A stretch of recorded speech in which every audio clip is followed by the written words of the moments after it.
Friends, நான் சங்கீதா சரவணகுமார். இன்றைக்கி நம்ம சேனலில் டேஸ்டான கொஞ்சம் டிஃப்ரெண்ட்டான ஸ்ரீலங்கன் ஃபிஷ் கறி ரெசிபி பார்க்க போகிறோம். இந்த ரெசிபிக்கு ஒரு மசாலா அரைச்சிடலாம்.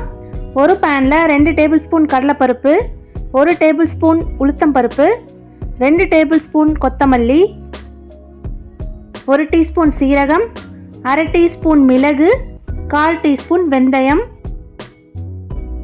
4 வரமிளகாய். இது எல்லாத்தையும் சேர்த்து மிதமான தீயில நல்லா வறுத்தெடுத்துக்கலாம். இதை ஒரு மிக்ஸி ஜாருக்கு மாற்றி ஃபைன் பவுடரை அரைச்சி எடுத்துக்கோங்க.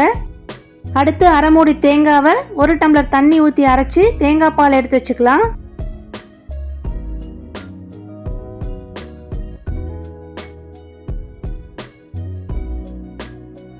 ஒரு கடாயில் 2 டேபிள் ஸ்பூன் நல்லெண்ணெய் ஊற்றிக்கலாம்.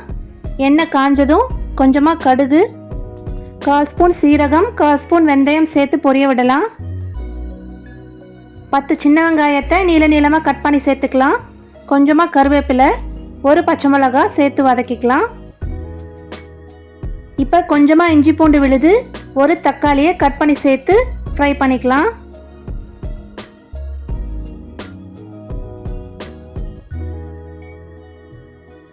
கொஞ்சமாக மஞ்சத்தூள், மிளகாய்த்தூள், நாம் ஃப்ரெஷ்ஷாக அரைச்சி வச்ச மசாலா 3 டேபிள் ஸ்பூன் சேர்த்து வதக்கிக்கலாம். எலுமிச்சை அளவுள்ள புளியை தண்ணியில் கரைச்சி அந்த புளி தண்ணியை சேர்த்துக்கலாம். தேவையான அளவு உப்பு சேர்த்து ஒரு 5 நிமிஷம் மூடி வைங்க. இப்போ அந்த மசாலாவோட பச்சை வாசனைலாம் போனதும் க்ளீன் பண்ணி வாஷ் பண்ணி வச்சுருக்கிற மீன் துண்டுகளை இது கூட சேர்த்துக்கிறேன். மீன் சேர்த்ததும் மறுபடியும் ஒரு 5 நிமிஷம் மூடி வைங்க. 5 நிமிஷம் கழிச்சு நம்ம அரைச்சி வச்சிருக்கிற தேங்காய் பாலை இது கூட சேர்த்து ஒரு 2 நிமிஷம் கொதிக்க விடுங்க. ஸ்டவ் ஆஃப் பண்ணுறதுக்கு முன்னாடி ஒரு 1/4 ஸ்பூன் வெல்லம் சேர்த்து கலந்து விட்டுருங்க.